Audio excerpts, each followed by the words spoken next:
What I'd like for you to do right now, I want you to think about your dream, because I'm in a room full of dreamers. Think about your dream right now. I want you to think about it and envision it. Now, ladies and gentlemen, let me share something with you. I do not believe that any of us have dreams that were not given to us for the purpose of accomplishing those particular dreams. And I want to share something with you that has changed my life. I started out, as was indicated by Jack. It's very humble beginnings. I don't know what that dream is that you have. I don't care how far-fetched it might appear to be. I don't care how disappointing it might have been as you've been working toward that dream. But here's what I know, that that dream that you're holding in your mind, that it's possible. Let's say that together, please. Say, it's possible. See, sometimes we can't say, I can do that. But what we can say, that it's possible that I can have my dream as we run toward it, as we work on it day in and day out. No one, ladies and gentlemen, could have convinced me when I started out just over 6 years ago, working on my dream. And I want you to think about whatever your dream is, because I was willing to take a chance. And most people won't do that. Most of the people that you talk to try and bring them into the business, these are not risk takers. Most people have done all that they're ever going to do. They raise a family, they earn a living, and then they die. But people who are running toward their dreams, life has a special kind of meaning. And here's what I will share with you, that in the process of working on your dreams, you are going to incur a lot of disappointment, a lot of failure, a lot of pain, a lot of setbacks, a lot of defeats. But in the process of doing that, you will discover some things about yourself that you don't know right now. What you will realize is that you have greatness within you. What you'll realize is that you're more powerful than you can ever begin to imagine. What you will realize is that you're greater than your circumstances, that you don't have to go through life being a victim. As Jack indicated, I was born in Miami, Florida, in an area called Liberty City, in an abandoned building on a hard linoleum floor with my twin brother. We were 6 weeks of age. We were adopted. When I was in 5th grade, I was identified as EMR, labeled educable, mentally retarded, put back from the 5th grade into the 4th grade, and stayed in that category until I got out of high school. I don't have any college training, but I met a high school teacher who one day changed my life. I was waiting on another student, and when he came in, he said to me, young man, go to the board and write what I'm about to tell you. And I said, I can't do that, sir. He said, why not? I said, I'm not one of your students. He said, it doesn't matter, follow my directions now. I said, I can't do that, sir. He said, why not? I said, because I'm educable, mentally retarded. And he came from behind his desk and he looked at me. He said, don't ever say that again. Someone's opinion of you does not have to become your reality.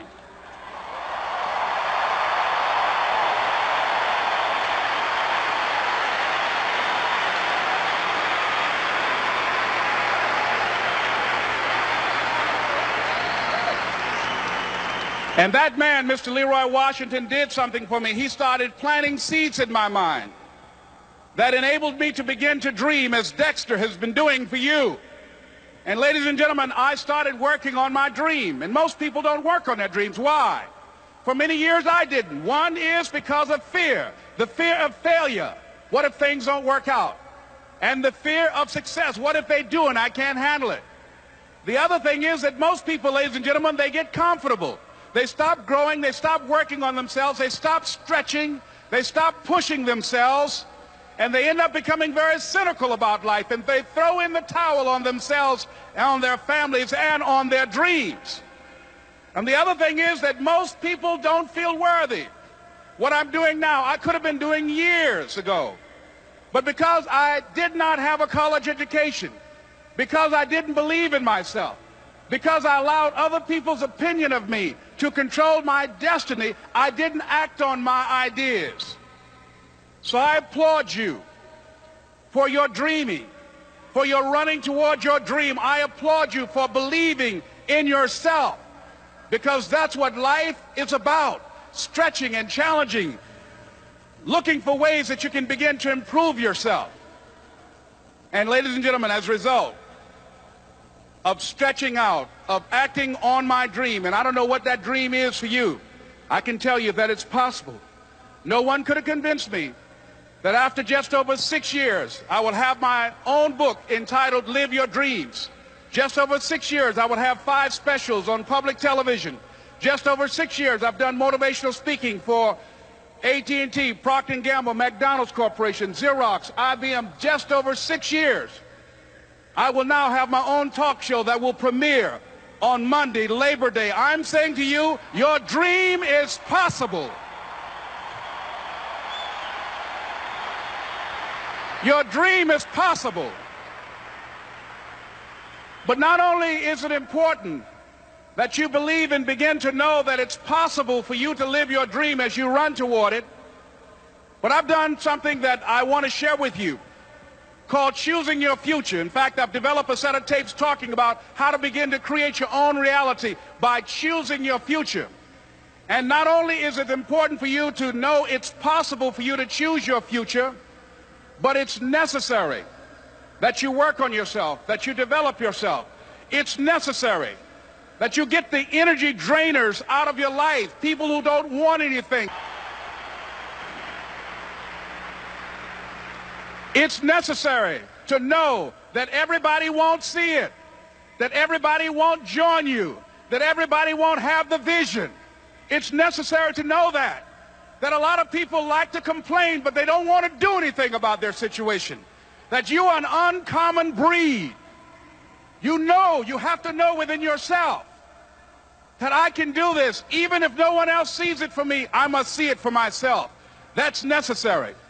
It's also, ladies and gentlemen, necessary that you be creative when you're working on your ideas, that you understand the importance of changing up, of readjusting your strategies. Many times we can have a great idea, but if you're not advancing it in the right way and things don't happen, you become discouraged and think the idea doesn't work. No, that's not true.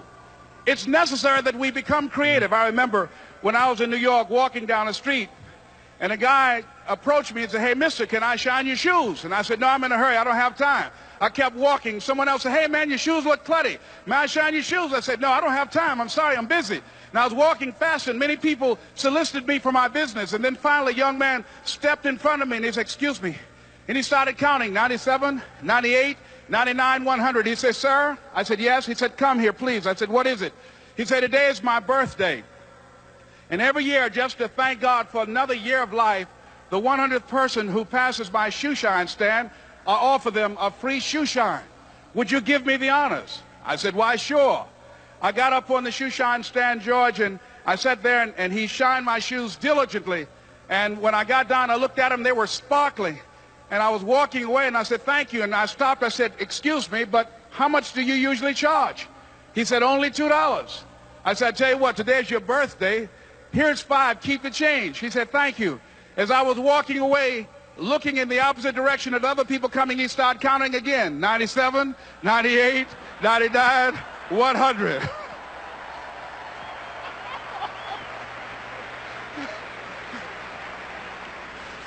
It's necessary that you be flexible, that you are always thinking of how can I improve this better. This is a customer-driven economy.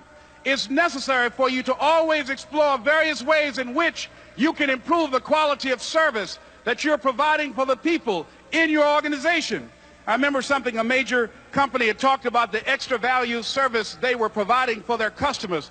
And the lady who had the news conference summarized it this way. She said, "It's not our intention to satisfy our customers or to please our customers. Our intention is to amaze them."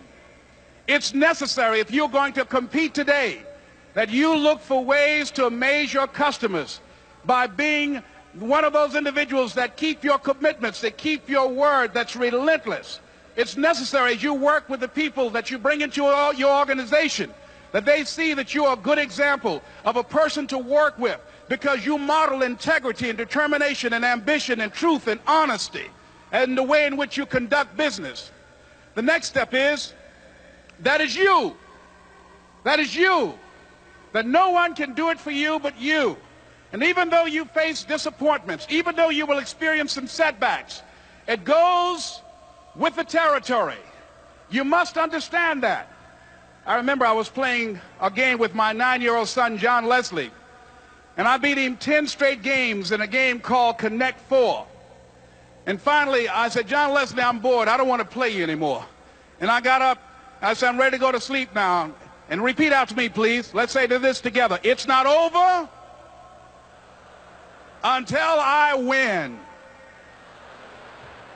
John Leslie said, no, you can't go now, Dad. I said, why? He said, it's not over until I win. That was his attitude. We sat down and we played several other games. And finally, after the 11th game, John Leslie won, and he got up and he yawned. And he said, I'm ready to go to sleep now. And I'm saying to you, what if all of us took that attitude after we face a rejection and a no, or we have a meeting and no one shows up, or somebody say, you can count on me, and they don't come through?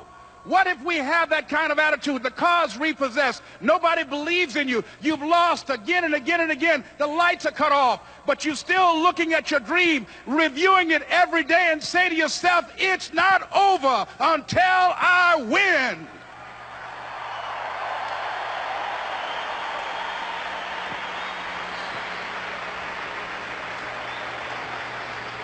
Life will yield to you. Now here's the next step. Repeat after me, please. It's possible. I can live my dream. It's necessary. I work on myself. Surround myself with winners. Become creative. It's me. I've got to make it happen. It's not over until I win.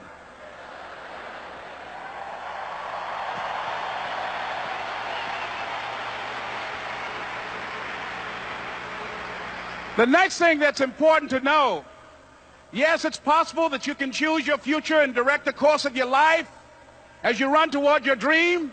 It's necessary that you have goals, that you write those goals down, that you plan, that you think constantly of how you can begin to improve what it is that you're doing. If it's your presentations, if it's your recruiting skills, whatever that is, it's also necessary that you look for ways to always find a way to pull it out when everybody else thinks that you are defeated.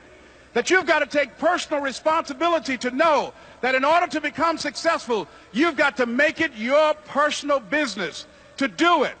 But the next thing, ladies and gentlemen, I want to share with you that some of you already know that it's hard. It's not easy. It's hard changing your life. It was hard when just over 3 years ago, in the Penobscot building in Detroit, Michigan, where I was operating my business, and I fell on some hard times, and I was sleeping in my office. It was hard coming into the lobby, and the security said, excuse me, Mr. Brown, can we see you for a moment? And I said, yes, and I walked up to the counter, and he gave me an envelope. And he said, would you mind reading it here? And I opened the envelope, and the envelope was from management that said, this is an office tower. It's not a hotel. Please do not sleep in your office. And I said, excuse me, sir. I said, I just work long hours in creating my business. I'm an entrepreneur. And right now things are bad for me. But they're not going to be this way always. And I just asked for the opportunity to continue to operate like I'm doing.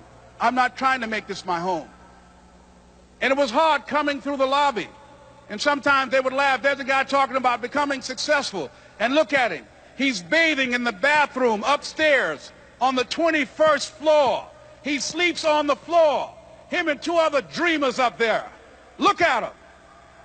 It was hard, ladies and gentlemen, coming to speak to people. And I was facing financial difficulties in my own life. I was behind on my bills and my dreams, and I'm saying to them, you can live your dream. It was hard, ladies and gentlemen. It was very difficult to pick myself up each day believing that I could do it. There were times that I doubted myself. I said, God, why is this happening to me? I'm just trying to take care of my children and my mother. I'm not trying to steal or rob from anybody. Why did this have to happen to me? It was very hard. And here's what I want to say to you. For those of you that have experienced some hardships, don't give up on your dream. No one could have convinced me by holding on, by continuing to push forward, by continuing to run toward my dream, that one day I would have my own talk show. It's a long shot, ladies and gentlemen, from Liberty City, an abandoned building on a floor, never knowing my mother or father. It's a long shot. Being here with you today in this dome in Atlanta, it's a long shot. No college training, labeled educable, mentally retarded, but I kept running toward my dream.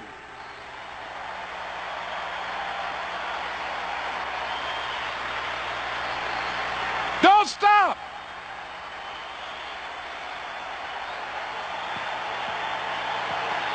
Don't stop.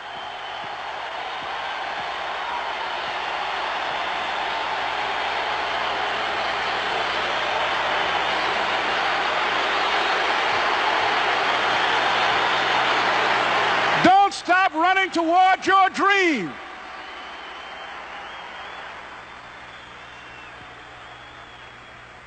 It's very important as you hold on to that dream. There are moments when you're going to doubt yourself. There are rough times that are going to come, but they have not come to stay. They have come to pass. It's very important for you to know that. Don't say I'm having a bad day. Say I'm having a character building day.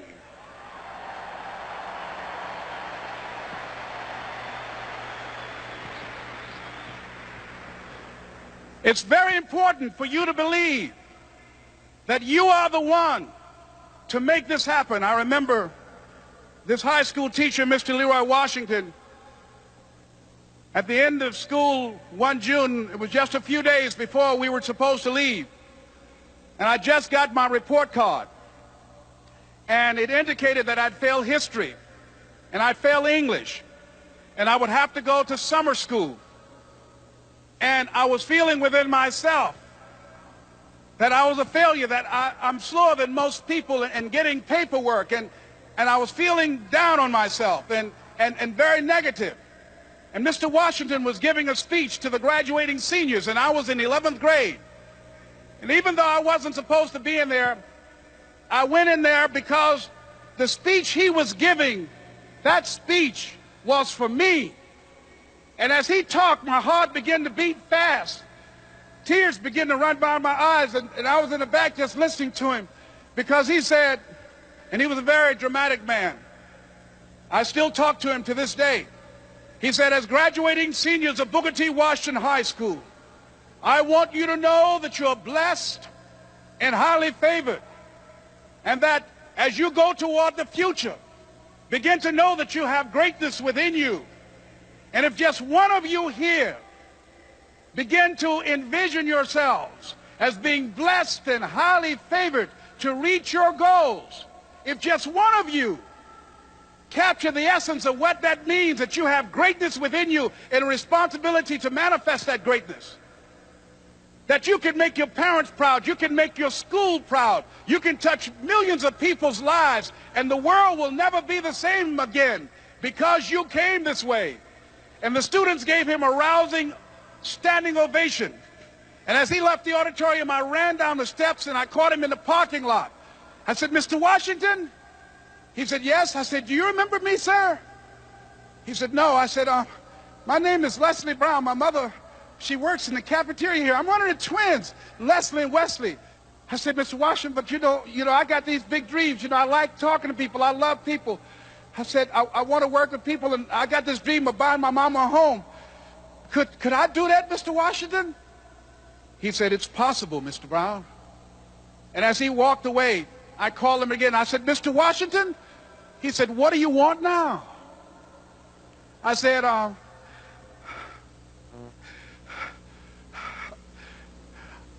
the one, sir. I said, I'm the one. You remember me, sir. I'm Miss Mamie Brown's boy. I'm the one. I'm the one.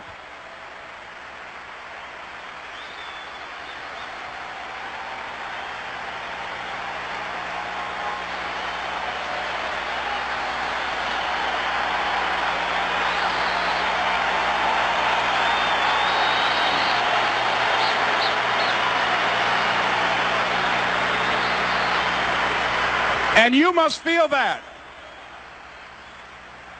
that's why you're here, because you are the one. And I remember when PBS first played one of my specials called You Deserve, one Sunday afternoon in Miami, Florida. I had some friends call him to tell him to tune in. And he watched the program. He called me in Detroit, and I answered the phone. And I said, hello. He said, may I speak to Les Brown, please? I said, who's calling? He said, you know who this is. I said, oh, Mr. Washington, it's you. He said, you were the one, weren't you? I said, yes, sir. He said, and you were so crazy. I said, I know, but I'm rich now.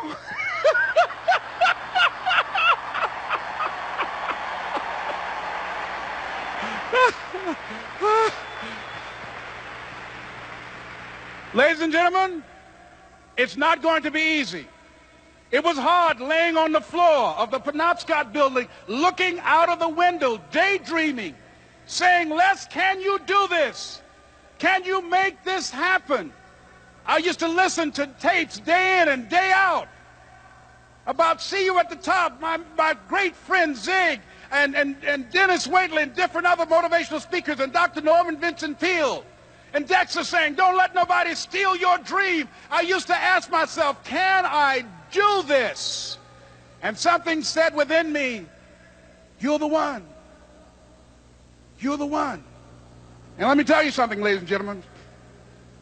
While you're here, and before you go back home to your respective cities and communities, write down at least 5 reasons on why you deserve your dream, on why you won't give up, what's going to make you unstoppable, why you must be unreasonable, because logical, practical thinking says you can't do it today. But if you want to produce unreasonable results in your life, like living your dream and taking charge of your destiny, you've got to be an unreasonable person. You've got to be an uncommon person. So write down the reasons of why you're here. My first major goal was to buy my mother a home. And let me tell you something, ladies and gentlemen. What will reasons do, Les? Nietzsche said, if you know the why for doing, you can endure almost anyhow. What do you mean by that? If you know why you're doing something, when the hard times come, and they're going to come, when the disappointments and the rejections come, and they're going to come by the truckloads, your reasons will be your rod and staff to comfort you, to pick you up. Once again, I got a saying on one of my tapes, if life knocks you down, try and land on your back, because if you can look up, you can get up. Let your reasons get you back up.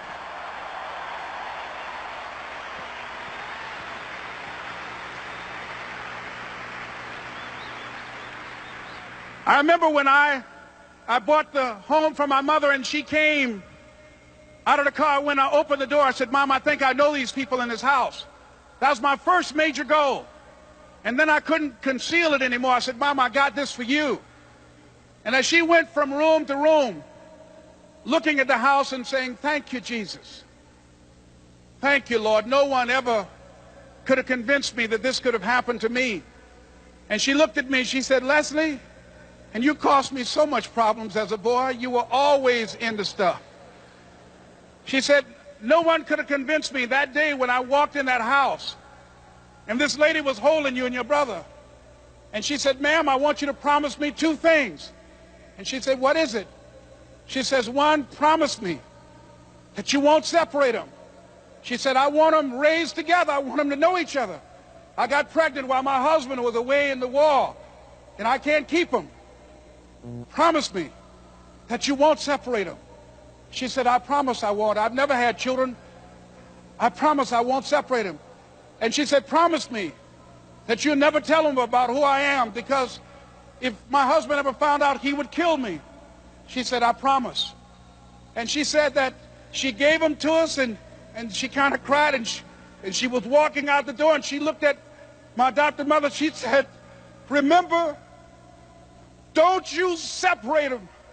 She said, I swear to God, I won't. I won't separate them. I'll keep them together. And she said, as I held y'all in my arms, I never had any children of my own. I didn't know how I was going to do it. But I knew with the help of God, I will do it. And ladies and gentlemen, my mother had a dream of having children and raising us. She didn't know how she's going to do it. You're going to be just like that. And some of you are already there. Well, you don't know how you're going to make this happen, but you just feel within yourself some way, somehow, with the help of God, I'm going to make it happen. Repeat after me, please. No matter how bad it is, or how bad it gets, I'm going to make it. I'm going to make it. Shake somebody's hand on your right and left and say, you got the right stuff.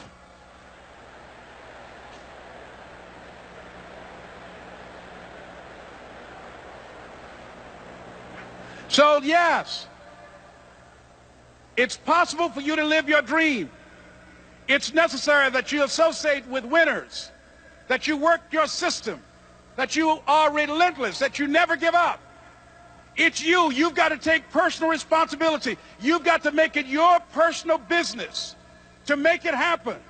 And you've got to resolve within yourself that I can do this, that it's hard, but you've got to say, I'm the one. I'm the one to make this happen. I'm the one to become successful in this business. As you work to help other people to become successful, that feeds your success. But you know it's going to be hard, but find out what will make it worth it for you. So, ladies and gentlemen, if you want to make your dream become reality, the people that are running at their dreams know that it's possible that you can live your dream, that it's necessary, that you're relentless, that you have a plan of action, that you are creative. The people that are living their dream are finding winners to attach themselves to. The people that are living their dreams are the people that know that if it's going to happen, it's up to them. And they're resolving within themselves, it's not over until I win. The people that are running after their dream know they're going to have hard times. They keep on running because they're saying within themselves, I'm the one. I'm the one. No matter how bad it is or how bad it gets, I'm going to make it. The people that are running after their dreams are the people that are hungry. Shake somebody's hand on your right and left and say, you got to be hungry.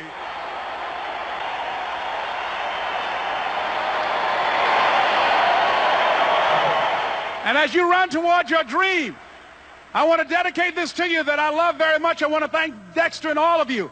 It's something that I'm known by.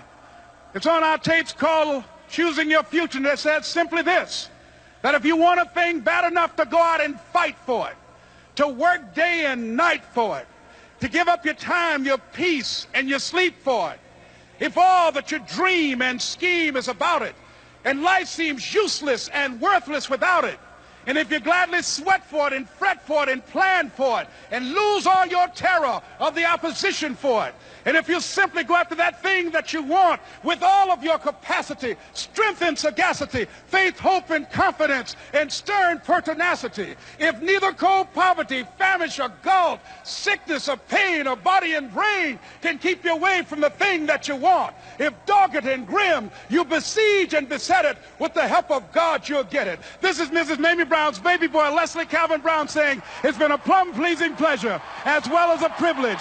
Thank you.